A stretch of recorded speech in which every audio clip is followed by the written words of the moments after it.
wassalamu ala asrofil anbiya'i wal mursalin nabiyyina wa habibina wa maulana Muhammadin wa ala alihi wa sahbihi ajma'in, amma ba'du. Perkenalkan, nama saya Aldi Setiawan. Pada siang hari ini saya akan mempresentasikan makalah saya yang berjudul Waris. Pada pembahasan kali ini saya akan membahas apa sih itu waris, bagaimana sejarah tentang perkembangan waris. Oke. Syariat Islam menetapkan aturan waris dengan bentuk yang sangat teratur dan adil.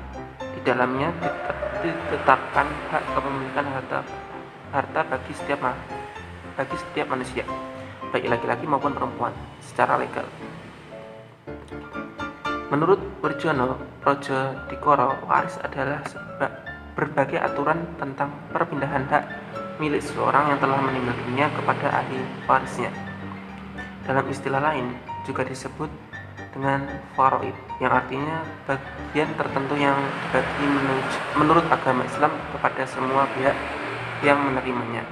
Sedangkan waris menurut hukum waris nasional, Wirjono Prodjodikoro dalam bukunya yang berjudul Hukum Warisan di Indonesia mengatakan bahwa warisan adalah suatu cara penyelesaian hubungan hukum dalam masyarakat yang melahirkan sedikit banyak kesulitan sebagai akibat dari wafatnya seseorang.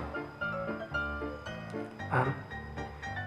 Warisan adalah soal apakah dan bagaimanakah berbagai hak dan kewajiban tentang kekayaan seseorang pada waktu ia meninggal dunia akan beralih kepada orang yang masih hidup.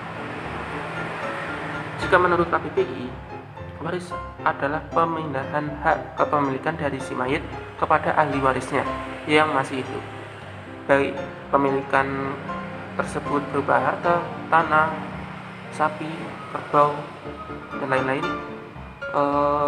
yang sah pokoknya. Menurut penulis, waris adalah seperangkat aturan dalam pemindahan hak-hak dan kewajiban dari seorang yang meninggal dunia terhadap kerabatnya dalam memiliki dan memanfaatkan harta yang ditinggalkan. Yang kedua, sejarah perkembangan waris. Pada masa pra-Islam atau sebelum Islam datang, orang-orang Arab jahiliyah biasa mengalihkan dan mewariskan harta warisan di antara mereka berdasarkan tiga hal. Yang pertama, berdasarkan nasab. Garis keturunan saja belumlah cukup dikiranya dijadikan alasan untuk menuntut hak warisan, selagi tidak dilengkapi dengan adanya kekuatan jasmani yang sanggup untuk membela. Biasanya orang Arab hanya memberikan warisan mereka yang berdasarkan nasab ini kepada anaknya yang sudah dewasa atau kerabatnya yang sudah dewasa.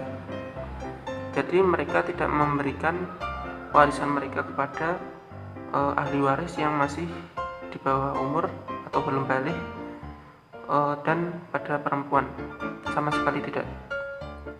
Biasanya anak kecil itu tidak dikasih warisan karena mereka belum bisa diajak untuk berperang. Setidaknya mereka dikasih harta warisan ketika mereka sudah bisa berperang dan sudah bisa membunuh lawannya, dan juga sudah pernah mengambil harta rampasan perang. Yang kedua, berdasarkan adopsi atau pengangkatan anak, disebut juga al-tabani. Mereka memperlakukan anak angkat seperti halnya memperlakukan anak kandung, anak pungut. Dalam hal penerimaan harta warisan, seseorang yang telah mengambil anak laki-laki orang lain untuk dipelihara dan dimasukkan dalam keluarganya yang menjadi tanggungannya menjadi bapak angkat terhadap anak yang telah diadoptir dengan berstatus sebagai bapak nasab dan dijadikan sebagai ahli waris. Jadi ayah angkatnya ini ditetapkan menjadi bapak nasab, bukan bapak angkat. Jadi pada zaman itu mereka bisa bebas ngasih harta warisan mereka pada anak angkatnya. Yang terakhir, berdasarkan sumpah atau perjanjian atau juga disebut al-halif wa al-mu'aqadah. Misalnya, seseorang mengatakan, "San bersumpah kepada orang lain, darahku adalah darahmu, kehancuranku adalah kehancuranmu juga. Engkau akan mewarisiku dan aku akan mewarisimu."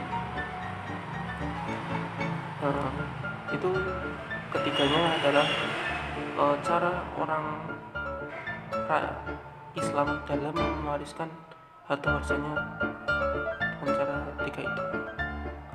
Tetapi cara itu dihapuskan ketika Nabi Muhammad SAW datang, atau ketika Islam datang. Ketika Islam datang, Nabi SAW membawa cahaya yang akhirnya menghapus kebiasaan buruk dari zaman jahiliyah itu.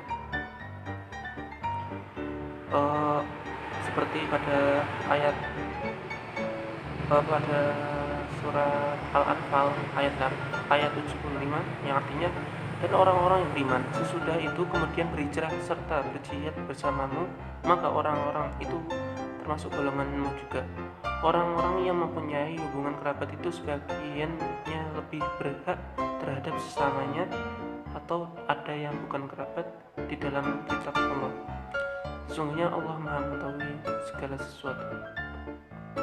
Dan pada akhirnya Allah menetapkan tiga dasar sistem pewarisan Islam, yaitu pewarisan berdasarkan nasab atau keturunan, yang kedua perkawinan, dan wala.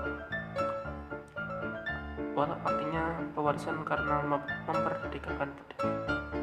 Ya, sekiranya itu saja. Maaf kalau banyak salahnya, banyak belibetnya. Saya mohon maaf dari teman-teman dan dosen. Itu saja. Saya akhiri. Assalamualaikum warahmatullahi wabarakatuh.